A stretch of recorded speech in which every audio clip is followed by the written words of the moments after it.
तो hello guys, good morning, good afternoon, good evening. तो polity का जो हम कोर्स स्टार्ट किया हुआ था उसका आज हम लोग कर रहे हैं लेक्चर। कौन सा किसके बारे में? इमरजेंसी प्रोविजंस के बारे में आज हम लोग पढ़ेंगे जो इंडियन कॉन्स्टिट्यूशंस के अंदर है। ठीक है, वो किस तरह से लगाई जाती है, क्यों लगाई जाती है, क्या क्या प्रोविजंस है। ठीक है, ये इंडियन कॉन्स्टिट्यूशन में जो नेशनल इमरजेंसी है ना वो एड्रेस की जाए, कोई क्राइसिस आ गया हो, है ना, वो कौन कौन से क्राइसिस है वो हम डिटेल में पढ़ेंगे, या कोई सिक्योरिटी या गवर्नेंस से रिलेटेड जो नेशन की क्राइसिस होती है। ये प्रोविजंस जो है पार्ट 18 में है, आर्टिकल 352 से लेकर 360 तक इंडियन कॉन्स्टिट्यूशन को डिज़ाइन किए गए ऐसे जो क्या करेगी, यूनियन गवर्नमेंट है ना जो उसको इंपावर करती है कुछ एक्स्ट्रा ऑर्डिनरी मेजर्स लेने के लिए, कोई भी नेशन या स्टेट या कोई फाइनेंशियल इमरजेंसी हो। ठीक है, इसको हम ब्रेक डाउन करते हैं इन प्रोविजंस को कि कैसे कैसे कौन कौन से जो है इश्यूज आते हैं। ओके, सो पहला तो आता है नेशनल इमरजेंसी जो आर्टिकल 352 में आता है। ओके, इसका डिक्लेरेशन कैसे होता है? National emergency can be declared by president of India when the security of India और any part of its territory is threatened by war, कौन सी, एक्सटर्नल एग्रेशन या आर्म्ड रेबेलियन। ये तीन चीज़ों पे, कौन, on the basis of war हो किसी मुल्क से, या कोई एक्सटर्नल कोई एग्रेशन हो रहा है, या कोई आर्म्ड रेबेलियन हो रहा है इंटरनल भी। ठीक है ना, तो ये कुछ सेफ गार्ड्स हैं जो 1978 में जो है किए गए थे, पहले कुछ और थे। ठीक है, इसके बारे में हम डिटेल से पढ़ेंगे। दूसरी टाइप, पहली टाइप तो हमने नेशनल इमरजेंसी, दूसरी टाइप है स्टेट इमरजेंसी जो प्रेसिडेंट रूल भी जिसको कहते हैं फेमसली 356 आर्टिकल के अंडर आता है। ये डिक्लेरेशन कहते हैं जब प्रेसिडेंट बिलीव्स के स्टेट गवर्नमेंट ऑफ स्टेट किसी स्टेट गवर्नमेंट जो है वो नहीं फंक्शन कर ली according to provision of constitution, तो वो डिक्लेयर कर सकता है प्रेसिडेंट रूल, एक फॉर्म ऑफ स्टेट इमरजेंसी होती है। इसके लिए रिपोर्ट पहले सबमिट होती है गवर्नर की, वो हम पढ़ेंगे आगे। तीसरी है third is financial emergency. It is in article 360। Okay, a financial emergency can be declared if the president believes के फाइनेंशियल स्टेबिलिटी और द क्रेडिट ऑफ इंडिया और any part of its territory is threatened. अभी जैसे Covid में बात चल रही थी, ठीक है, the financially if the country is not stable, है ना, so the financial emergency can be declared based on article 360। कौन डिक्लेयर करेगा? President of India. Okay, let's move on to the next one. अब ग्राउंड पढ़ते हैं declaration का, किसका? National emergency का। कौन सा आर्टिकल? जो 352 के अंडर आता है, समझना मेरी बात। आर्टिकल 352 के अंदर जो आता है इंडियन कॉन्स्टिट्यूशन, वॉर, पहला तो वॉर है ना, फर्स्ट बेस्ड ऑन वॉर के नेशनल इमरजेंसी डिक्लेयर की जाए जो थ्रेट ऑफ वॉर हो या एक्चुअल वॉर किसी फॉरेन कंट्री के साथ हो, जैसे 62 में चाइना के साथ हुई थी, 71 में हुई थी जो वॉर हुई थी बांग्लादेश को जब अलग किया गया था। ठीक है, इस तरह की। ठीक है, या ड्यू टू एक्सटर्नल एग्रेशन, कोई बॉर्डर कॉन्फ्लिक्ट में जब एक्सटर्नल एग्रेशन हो रहा हो, किसी दूसरी कंट्री इन्वेड कर रही हो अपनी कंट्री में, है ना, या फिर कोई मिलिट्री कन्फ्रंट्रेशन हो किसी दूसरे नेशन के साथ। पहला वॉर पे। दूसरा ग्राउंड क्या? देखो, एक्सटर्नल एग्रेशन, मतलब कि if there is any external aggression against India और any part of its territory, president declare कर सकता है नेशनल इमरजेंसी। एक्सटर्नल एग्रेशन क्या रेफर करता है? कि कोई होस्टाइल एक्शन या कोई अटैक किया गया किसी फॉरेन कंट्री के द्वारा या मिलिट्री फोर्स के द्वारा इंडिया में, जैसे अरुणाचल में हुआ, उत्तराखंड में, या फिर सियाचिन में हुआ, इस सिचुएशंस में। और तीसरी चीज आर्म्ड रेबेलियन है। थर्ड ग्राउंड जो नेशनल इमरजेंसी का, वो अकरेंस ऑफ आर्म रेबेलियन, कि मुल्क के अंदर ही कोई आर्म रेबेलियन हो। दिस इज ए सिचुएशन जहां पे वाइड स्प्रेड इंटरनल अनरेस्ट हो जाए, इंसर्जेंट जो है वो थ्रेटन करे हमारी स्वर्गनिटी या इंटीग्रिटी इंटरनली हमारी कंट्री के अंदर। ये ऑफन लिंक्ड टू सीवियर जो इंटरनल डिस्टर्बेंस होता है, वेयर ऑर्गेनाइज्ड ग्रुप या इंसर्जेंट्स या सेपरेटिस्ट मूवमेंट जो है वो आर्म वायलेंस करे अगेंस्ट गवर्नमेंट इन इंडिया। जैसे नक्सलवादी का कोई ऐसा सीरियस अटैक हो जाए आर्म्ड रेबेलियन के यूनाइट होके, तब भी हो सकता है। ठीक है, इसकी की डिटेल्स पढ़ते हैं कुछ। जैसे आर्टिकल 352 का क्लॉज 1 है जो कहता है कि प्रेसिडेंट डिक्लेयर कर सकता है नेशनल इमरजेंसी जब सिक्योरिटी ऑफ इंडिया या किसी पार्ट की टेरिटरी थ्रेटेड हो, वार, एग्रेशन और, देखो इसमें proclamation by president, the declaration जो है नेशनल इमरजेंसी का वो प्रेसिडेंट मेड करेगा, बट लेकिन डिक्लेरेशन जो है वो अप्रूव किया जाना चाहिए किसके द्वारा? पार्लियामेंट की द्वारा। अब प्रेसिडेंट ने तो प्रोक्लेम कर दिया ना नेशनल इमरजेंसी, लेकिन 1 मंथ के अंदर क्या होना चाहिए? उस प्रोक्लेमेशन को कौन करेगा? प्रेसिडेंट जो इशू करेगा प्रोक्लेमेशन जो ग्राउंड पे, जैसे वार, एग्रेशन या किसी भी, ये प्रोविजन जो है 38 कॉन्स्टिट्यूशनल अमेंडमेंट 1978 में अमेंड भी किया था। ठीक है, तब ये एक्सटर्नल एग्रेशन जो है ना, एक्सटर्नल इमरजेंसी इसको भी कहते हैं, एक्सटर्नल एग्रेशन के नाम पे। ठीक है, अब नेशनल इमरजेंसी देखो पार्लियामेंट को अप्रूव करना पड़ेगा विद इन 1 मंथ। इसको समझते हैं कैसे? देखो, अब जो है ना ओरिजिनली जो कॉन्स्टिट्यूशन है इंटरनल डिस्टर्बेंस था, बाद में एक्सटर्नल हो गया, ठीक है, ये बात तो मैंने आपको समझा दी। जो 44th कॉन्स्टिट्यूशनल अमेंडमेंट 1978 आया, उसने इंट्रोड्यूस की कुछ सेफ गार्ड, जो पॉसिबिलिटीज़ जो है ना प्राइम मिनिस्टर जो है, जब इंदिरा गांधी के टाइम पे बहुत सारा हुआ था।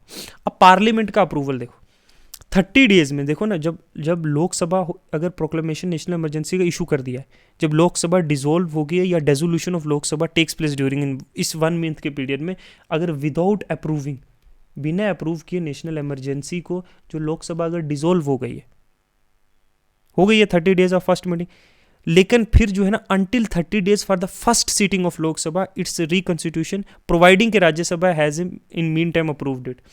तो लोकसभा डिसॉल्व होगी, अब 1 मंथ के अंदर जब नई लोकसभा बनी है, राज्यसभा ने तब तक क्या अप्रूव कर दिया है, और इसको जो है इस 1 मंथ के अंदर अंदर क्या करना पड़ेगा, अप्रूव करना पड़ेगा। पार्लियामेंट को जो है ना कॉन्टिन्यूशन देखो करने के लिए हर 6 मंथ में अप्रूव करना पड़ता है, वो हम पढ़ेंगे, ठीक है। किस तरीके से देखो, एवरी रेजोल्यूशन जो अप्रूव करेगा प्रोक्लेमेशन प्रेसिडेंट का, प्रोक्लेमेशन जो प्रेसिडेंट का है, किसके लिए, वो पास होना चाहिए दोनों हाउसेज की बजाय, majority of total member of that house, और मेजॉरिटी नहीं होनी चाहिए 2/3, not less than 2/3 of the member present and voting. मतलब स्पेशल मेजॉरिटी की ज़रूरत है।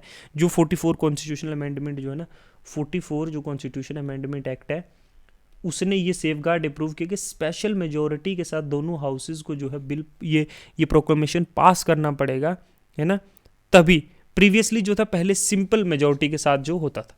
अब इम्पैक्ट क्या होता है डिक्लेरेशन का, जब यूनियन गवर्नमेंट जो है वो गेन कर लेती है power to take control on various aspects of governance, including law enforcement और डिफेंस तक के। जो लॉ इन्फोर्समेंट तो स्टेट्स का सब्जेक्ट है ना, but when the national emergency is been imposed, या जब प्रोक्लेमेशन ऑफ नेशनल इमरजेंसी होती है, तो यूनियन गवर्नमेंट जो है ना ऑल पावरफुल बन जाती है, all powerful. Okay, parliament legislate कर सकती है किसी भी मैटर के दैट आर अदरवाइज अंडर जो जुरिस्डिक्शन ऑफ स्टेट के होते थे, जो नॉर्मल सर्कमस्टांसेस में, वो अब क्या है, वो पावर पार्लियामेंट के पास आती है। फंडामेंटल राइट्स जो सस्पेंड हो जाए, एक्सेप्ट जो राइट्स हैं अंडर आर्टिकल 20 और 21, जो राइट अगेंस्ट आर्बिट्री अरेस्ट और protection of life and personal liberty, इनको छोड़ के बाकी सारे फंडामेंटल राइट्स जो हैं सस्पेंड हो जाते हैं। अब इंपॉर्टेंट क्लैरिफिकेशन करते हैं कि जो आर्म्ड रेबेलियन है ना, ये 44th constitutional amendment act of the Indian constitution 1978 के द्वारा किया गया था। रिप्लेस किया जो पहले था इंटरनल डिस्टर्बेंस, ये बड़ी ही एक वेग टर्म थी ना, इसको रिप्लेस करके आर्म्ड रेबेलियन किया, ताकि सेफ गार्ड प्रोवाइड किया जा सके। जो initially which was initially used in article 352 was with armed rebellion to make more specific. ये चेंजेस मेड किए गए आफ्टर जो कंट्रोवर्शियल हुआ था 1975 से 77 के बीच में, इंटरनल इमरजेंसी के नाम पे जो लगा था, जस्टिफाई किया गया कि इंटरनल डिस्टर्बेंस जो 40th कॉन्स्टिट्यूशनल अमेंडमेंट एक्ट है, जिसे मिनी कॉन्स्टिट्यूशन भी कहते हैं, ठीक है, 1978 में इसको जो है री अमेंड करके फिर ये बनाया गया, ठीक है। अब पार्लियामेंट अप्रूवल और ड्यूरेशन ऑफ जो नेशनल इमरजेंसी, देखो पार्लियामेंट अप्रूवल, देखो इनिशियल डिक्लेरेशन, जब प्रेसिडेंट डिक्लेयर करता है नेशनल इमरजेंसी वॉर या एक्सटर्नल एग्रेशन या आर्म्ड रेबेलियन पे, तो प्रोक्लेमेशन जो है बहुत हाउसेज की द्वारा पास किया जाना है, लोकसभा और Rajya Sabha, with in 1 month.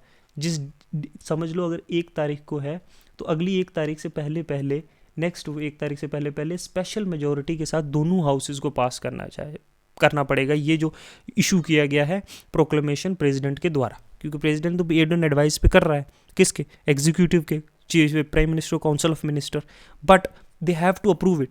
If अगर पार्लियामेंट ये चीज़ अप्रूव नहीं करती है विद इन 1 मंथ, प्रोवाइडेड जो 1 मंथ प्रोवाइड किया इस प्रोक्लेमेशन के बीच में, 1 मंथ के अंदर अंदर पार्लियामेंट को जो है स्पेशल मेजॉरिटी के साथ पास करना पड़ेगा, नहीं करती है तो will cease to have effect, तो ऑटोमेटिकली नेशनल इमरजेंसी खत्म हो जाएगी। ड्यूरेशन देखो, इनिशियल देखो ना, नेशनल इमरजेंसी डिक्लेयर जो 352 के अंदर डिक्लेयर की जाती है, वो 6 मंथ्स के लिए चलती है, डेट ऑफ प्रोक्लेमेशन, ठीक है। एक्सटेंशन आफ्टर 6 मंथ जो पीरियड है ना, तो emergency can be extended further, provided के 6 मंथ के बाद parliament this extension can be done indefinitely as long as parliament approved है। हर 6 मंथ के बाद जो है पार्लियामेंट को क्या करना पड़ेगा, पार्लियामेंट को कि ये नेशनल इमरजेंसी को जो है पास करना पड़ेगा, पार्लियामेंट को पास करना पड़ेगा, पार्लियामेंट से जो है लीजिए। First one require is to pass Lok Sabha only, while the secondary one need to be passed both houses. First one देखो ना, ए रेजोल्यूशन ऑफ डिसअप्रूवल, वो तो रेवोकेशन में पढ़ेंगे। तो एक्सटेंड करने के लिए ये रेजोल्यूशन जो है ना, to extend emergency parliament must pass a resolution, एक रेजोल्यूशन पास करना पड़ेगा सिंपल मेजोरिटी के साथ, that is majority of the house present and voting in both majority. हमने सिंपल स्पेशल मेजोरिटी के बारे में एक वीडियो में अलग से डिस्कस किया, you have to go to the playlist and watch that. तो हर 6 मंथ के बाद जो है पहली बार तो स्पेशल मेजोरिटी के साथ पास करना पड़ेगा, लेकिन इसका एक्सटेंशन जो है ना वो सिंपल मेजोरिटी के साथ जो है पास होगा, तभी ये कंटिन्यू करेंगे। ये इनडेफिनेटली कंटिन्यू कर सकते हैं, लेकिन प्रोवाइडेड के हर 6 मंथ के बाद इसको क्या करना पड़ेगा, हर 6 मंथ के बाद इसको दोबारा से पार्लियामेंट के द्वारा पास करना पड़ेगा, ठीक है। अब कुछ स्पेसिफिक सेफ गार्ड जो है, रेजोल्यूशन इन स्टेट्स, अगर emergency affected a particular part of the country, a specific state या region, it can be extended to that state only with the approval of parliament. देखो for example जब पंजाब में ही सिर्फ कोई ख़राब चीज़ हो रही है या महाराष्ट्र में ही सिर्फ ये डिस्टर्बेंस है, तो उस स्पेसिफिक एरिया में ही सिर्फ इमरजेंसी लगाई जा सकती है और पार्लियामेंट उस स्पेसिफिक एरिया में ही एक्सटेंड करती रहेगी, ये नहीं कि सारे। Okay, fundamental right national emergency में मैंने बताया कि सस्पेंड हो जाते हैं एक्सेप्ट आर्टिकल 20 और 21, जो गारंटी करते हैं आर्बिट्री अरेस्ट और protection of life and liberty. Parliament के पास पावर है कि वो पास लॉ कर सकते हैं टू इन्फोर्स ये इमरजेंसी मेजर्स। अब मैक्सिमम ड्यूरेशन देखो, while national emergency can be extended indefinitely, it is important to note that after the first year of declaration it can only be extended beyond 1 year. अगर Lok Sabha resolution pass करती है special majority के साथ कि majority total member of the present and voting, it can to extend the emergency, पहले साल के बाद 1 साल और होगी, लेकिन पार्लियामेंट को फिर स्पेशल मेजोरिटी के साथ। Emergency can not be continued beyond 3 year unless resolution, 3 साल से बियॉन्ड जो है नेशनल इमरजेंसी जो है एक्सटेंड नहीं हो सकती, होगी अनलेस अगर रेजोल्यूशन फिर से स्पेशल मेजोरिटी के साथ पास किया जाए। तो ये चीज़ें ध्यान में रखना, ठीक है। ये पॉइंट्स जो है ना, ये टिपिकल पॉइंट्स होते हैं, यहीं पे जो है देयर इज़ अ रीज़न कि फंस सकता है, ठीक है। अब रेवोकेशन क्या, रिवोकेशन जो है नेशनल असेंबली का, मतलब नेशनल जो नेशनल इमरजेंसी है उसको कैसे किया जाए, वो भी एक प्रोक्लेमेशन है जो गवर्न बाय होता है आर्टिकल 352 के अंडर हम लोग पढ़ते हैं इंडियन कॉन्स्टिट्यूशन के। प्रेसिडेंट ऑफ इंडिया जो है उसके पास अथॉरिटी है को रिवोक कर सकता है national emergency at any time before the expiration of declared period. मतलब अगर समझ लो 6 महीने के लिए लगाई, उसके बीच में भी नेशनल इमरजेंसी जो है प्रेसिडेंट खत्म कर सकता है, ठीक है।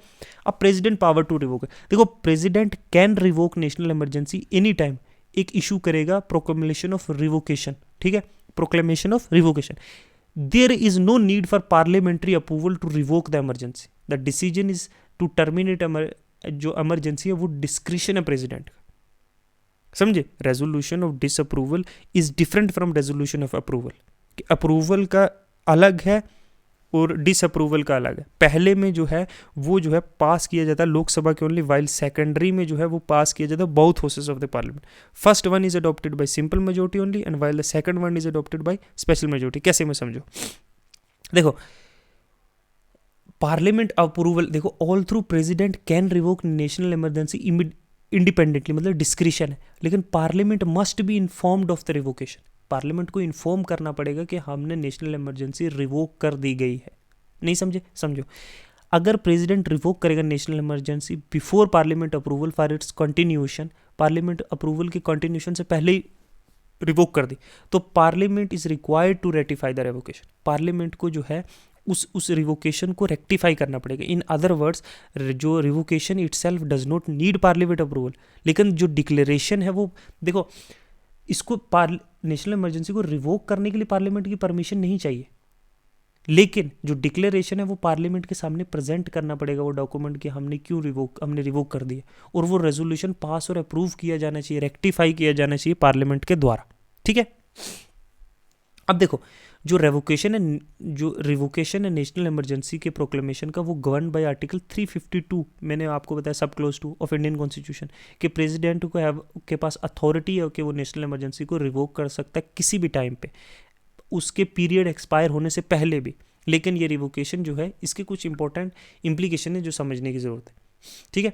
वो जो है प्रेसिडेंट के पार्लियामेंट के सामने रखना पड़ेगा, उसको रेक्टिफाई करेंगे। हो चुकी है रिवोक फिर भी। अब आर्टिकल 358 और 359 के बीच में हम लोग कुछ अंडरस्टैंड करते हैं कि क्या डिफरेंस, जो बोथ जो है सस्पेंशन ऑफ फंडामेंटल राइट के रिलेटेड है, जो स्टेट इमरजेंसी के दौरान होते हैं। बट डिफरेंट इन स्कोप और एप्लीकेशंस। कैसे? देखो आर्टिकल जो 352 है इसमें एक right to move to any court for the enforcement of right guaranteed in article 19 which include freedom of speech such as freedom of speech as assembly and movement etcetera, ये automatically suspend हो जाते हैं। Article 19 जो right to move to the court, essentially during इस period में government restrict कर सकती है राइट्स, लेकिन विदाउट जुडिशियल रिव्यू। के 19 जो फ्रीडम ऑफ स्पीच एक्सप्रेशन है उसमें आप जो आपके पास फंडामेंटल राइट है कि कॉन्स्टिट्यूशनल रेमेडी जो 32 के अंदर भी है, आप right to move to the Supreme Court आपका सस्पेंड हो जाता है 58 ईयर। इट ऑल्सो इम्प्लाइज कि जो आर्टिकल 19 है जो फ्रीडम गारंटी करता है सिटीजन को, does not affect other fundamental. Importantly this suspension जो है वो ऑटोमेटिक हो जाता है डिक्लेयर नेशनल इमरजेंसी जब डिक्लेयर हो जाती है। तो प्रेसिडेंट का जो प्रोक्लेमेशन है does not need to specify anything further regarding article 19। जैसे ही नेशनल इमरजेंसी लगी ये ऑटोमेटिकली सस्पेंडेड। ओके, ये 358 कहता है। 359 कहता है कि invoke any type of emergency, can invoke any type of, कि नेशनल इमरजेंसी हो या स्टेट हो या फाइनेंशियल इमरजेंसी हो, प्रेसिडेंट के पास पावर है कि वो सस्पेंड कर सकता है किसी भी फंडामेंटल इन्फोर्समेंट ऑफ किसी भी फंडामेंटल राइट, कि कोई भी फंडामेंटल राइट को इन्फोर्स करने के लिए, मतलब आप सुप्रीम कोर्ट में नहीं जा सकते हो, समझे, कि हमारा फंडामेंटल राइट जो है सस्पेंड हो गया, हम इसके लिए सुप्रीम कोर्ट जाएंगे, एक्सेप्ट 2 आर्टिकल, जो आर्टिकल अगर 20 और 21 वोलेट होता है तो अब आप सुप्रीम कोर्ट जा सकते हो। समझिए, तो इम्पैक्ट क्या है प्रोक्लेमेशन का, कि enforcement of fundamental right suspend हो जाते हैं, चाहे 14 है, 17 है, 19 है, कोई भी एनी एन अदर, एक्सेप्ट जो आर्टिकल 21 दिया वो, इसके लिए आप इन्फोर्स करने के लिए कोर्ट जा सकते हो, लेकिन बाकियों के लिए नहीं जा सकते, ऑटोमेटिकली सस्पेंड हो जाते हैं। तो अनलाइक आर्टिकल 350 है जो ऑटोमेटिकली सस्पेंड करता है ओनली राइट अंडर आर्टिकल 19, तो आर्टिकल 358 के अंदर सिर्फ आर्टिकल 19 सस्पेंड होते हैं नेशनल इमरजेंसी में। वहीं आर्टिकल 359 में ना प्रेसिडेंट अलो करता है कि फंडामेंटल राइट्स जो हैं 20 और 21 को छोड़कर सस्पेंड किया जाए। ये जो है ना, this can tailor according to specific nature of emergency. देखो आर्टिकल 352 जो है ना, 352 अप्लाई होता है सिर्फ नेशनल इमरजेंसी के लिए, 359 सब इमरजेंसीज के लिए अप्लाई होता है। ठीक है, ये चीज़ें समझनी।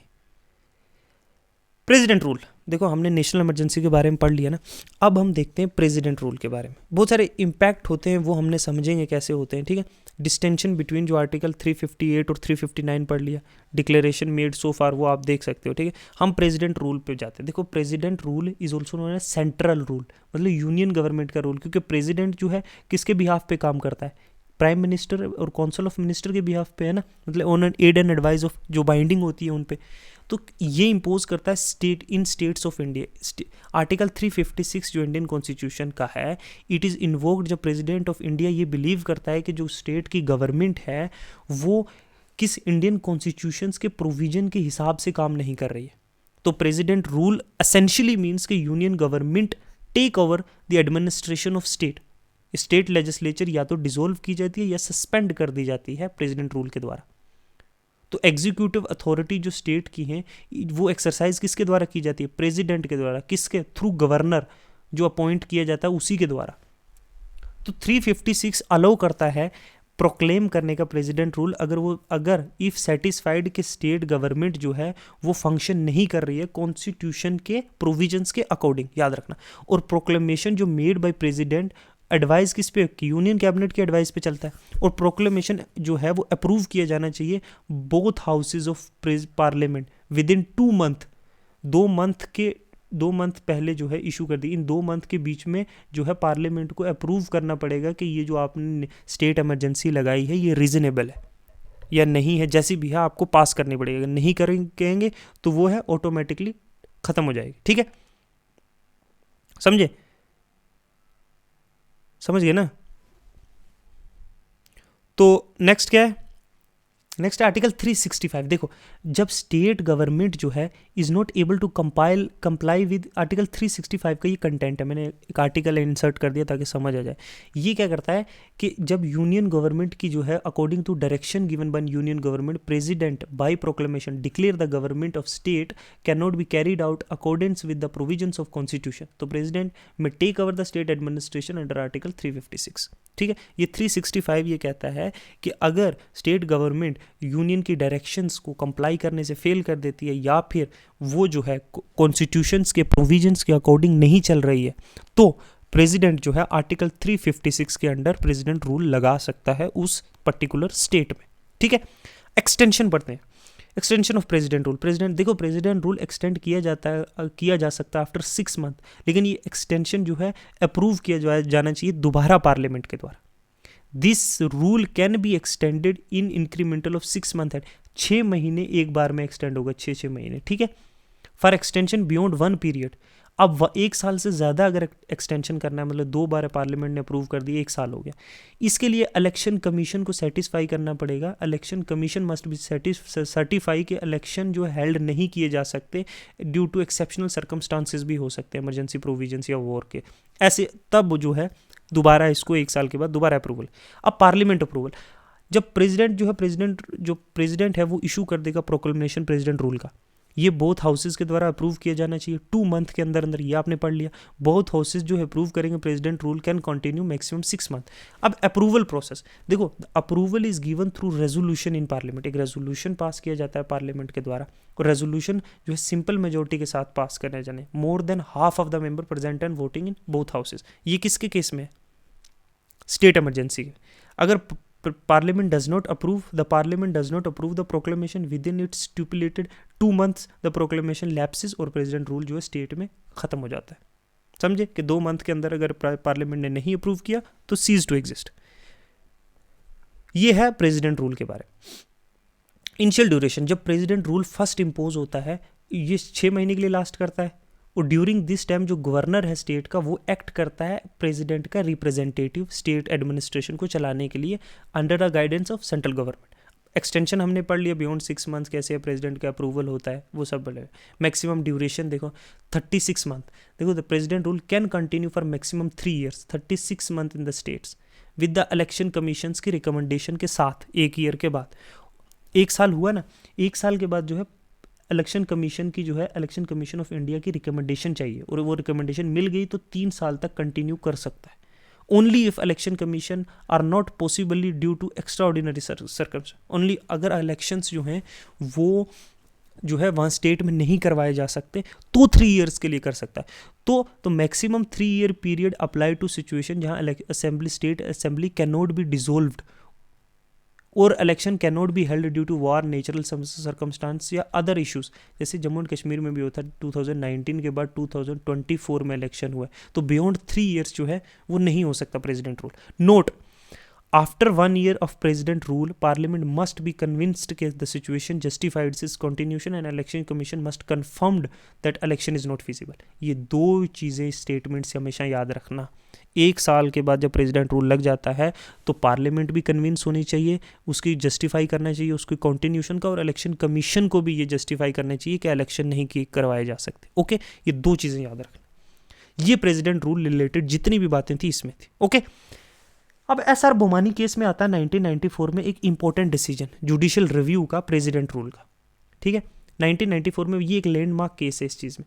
इस केस में सुप्रीम कोर्ट ले डाउन करता है सेवरल गाइडलाइन कि president can act under article 356 only if the failure of constitutional machinery is subsequent and not just political disagreement. कभी कभी क्या होता है ना, political disagreements mean if the one state is में कोई अदर पार्टी रूलिंग है और सेंट्रल गवर्नमेंट में कोई अदर पार्टी रूलिंग है, तो आइडियोलॉजिकल क्लैशेस भी होते हैं ना, तो उसमें जो है पॉलिटिकल डिसएग्रीमेंट्स भी होते हैं। बहुत बार हमने वेस्ट बंगाल के केसेस में भी सुनते हैं, बहुत बार हमने अदर केसेस जहाँ पे कोई दूसरी पार्टी है, रीजनल पार्टी है, जहाँ पे यूनियन गवर्नमेंट और रीजनल गवर्नमेंट जो अलग अलग है, तो डिफरेंट आइडियोलॉजी, कभी कभी पॉलिटिकल मोटिवेटेड भी होता है प्रेसिडेंट रूल। ओके, तो प्रेसिडेंट रूल जो है can not be imposed arbitrarily or on the basis of political consideration, means that at the end the president is working on aid and advice of council of minister and prime minister, and council of minister and prime minister are from a particular party. You understand the chronology? The court can examine whether the proclamation of president rule was made valid reason or based on factual material. तो court जो है judicial review की power है उसके पास, court के पास, in a president rule. It can examine कि did the president rule that was imposed on a particular state was valid and reason or based on a factual material or just a political motivated thing. So court also can check whether proclamation was approved by the parliament within the required time frame of, और court ये भी देख सकता है कि 2 महीने के अंदर अंदर चेक हुआ है कि नहीं. अगर नहीं हुआ तो कोर्ट कह सकता है, डायरेक्ट दे सकता है कि remove this president rule from the state. तो court ruled the judicial review जो है fundamental aspect of Indian constitution that no action of government even the imposition of president rule can immune from judicial scrutiny. क्योंकि judicial review basic structure of doctrine है, तो government का कोई भी action जो है ना, जैसे प्रेसिडेंट रूल इम्पोज करना, वो भी इम्यून नहीं है जुडिशियल स्क्रूटनी से. समझे? It's a landmark judgement. SR Bomani case, you have to remember this case of 1994. If there is a question related to the president rule, you can quote SR Bomani case of 1994 and you can fill up the content with the judicial review, the power of judicial review. In that way your answer of mains will look quite pretty.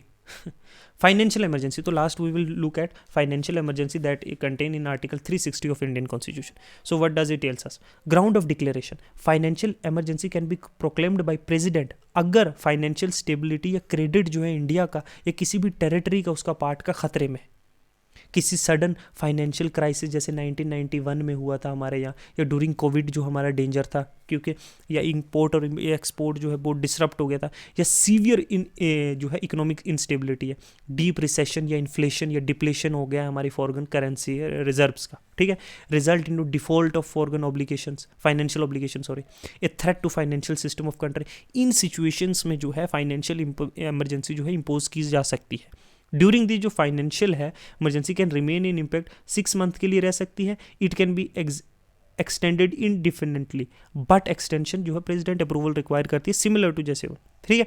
अब impact क्या होता है union state relationship का financial में?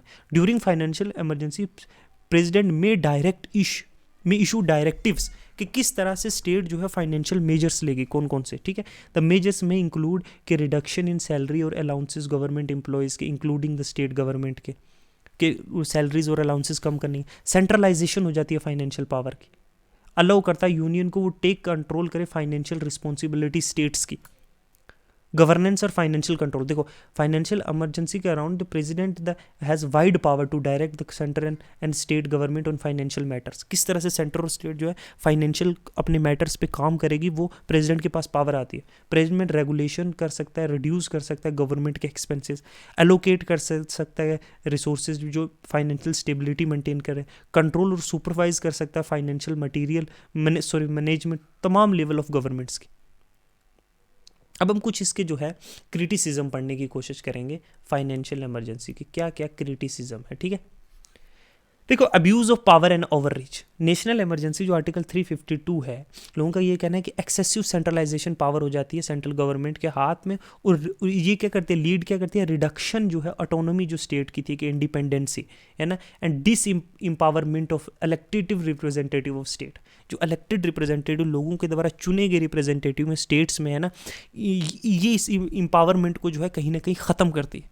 ये एक democratic जो है इंस्टीट्यूशन है, उनको जो है उनका वॉयलेशन है. तो president has unlimited discretion to proclaim national emergency and declaration of emergency is often seen as a political motivated rather than necessity to protect nation. This lead to abuse of power. तो national emergency को obviously बहुत बार emergencies को ऐसे भी देखा जाता है कि ये जो है कंट्री को बचाने की जगह, प्रोटेक्ट नेशन की जगह पॉलिटिकली मोटिवेटेड भी होता है, ठीक है, अपने पॉलिटिकल गेन्स के लिए. Erosion of fundamental right, suspension जो हो जाता है फंडामेंटल राइट का, जो था हमने आर्टिकल 358 और 359 में देखा.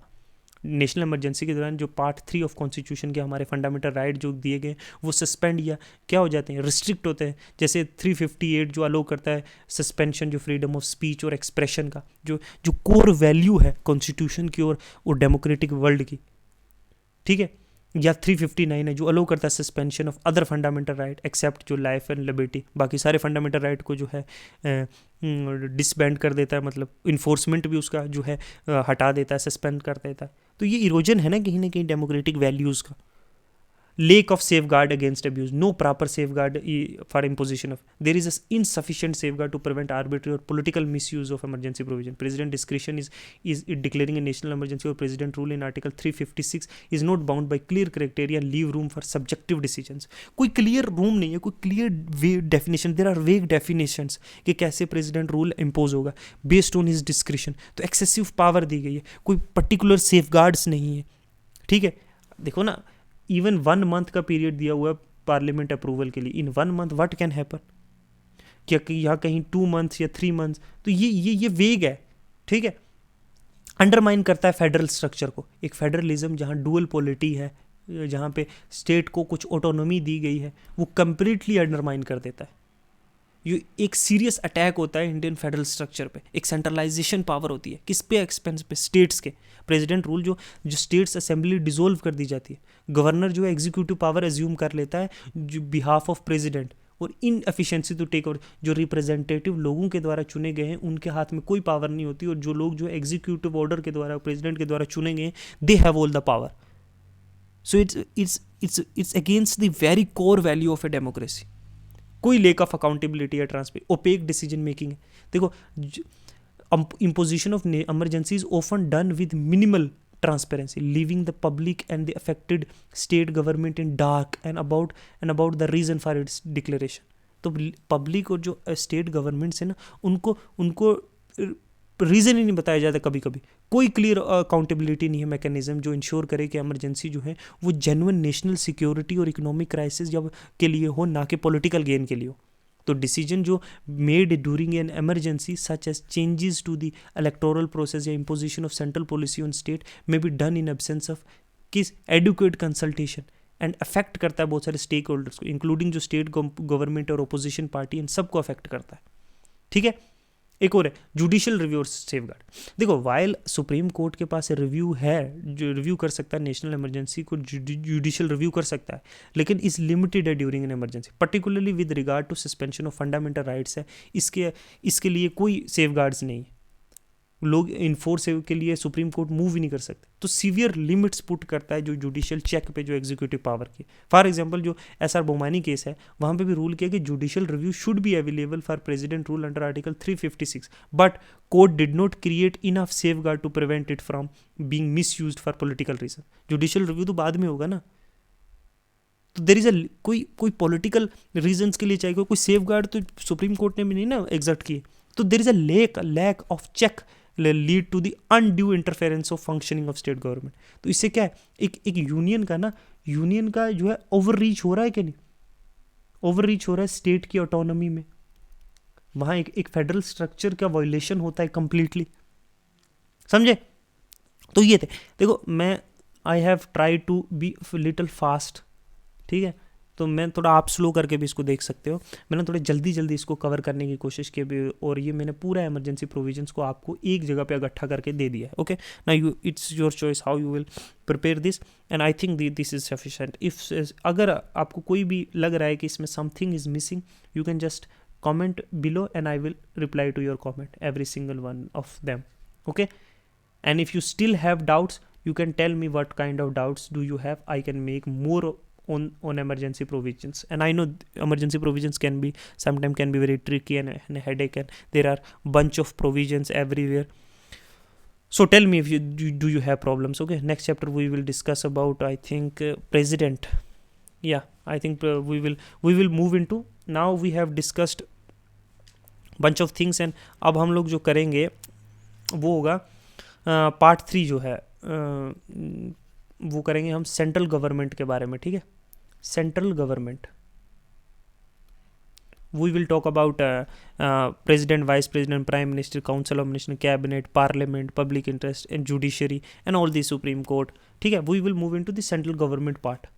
We have discussed all the features of some constitutions, and now we will go into fundamental right, DPSPs, emergency provision, all that. Now we will go into the specific part of the government, the central government, what kind of institutions are there, and we will discuss about that in a particular way. Okay, thank you, goodbye.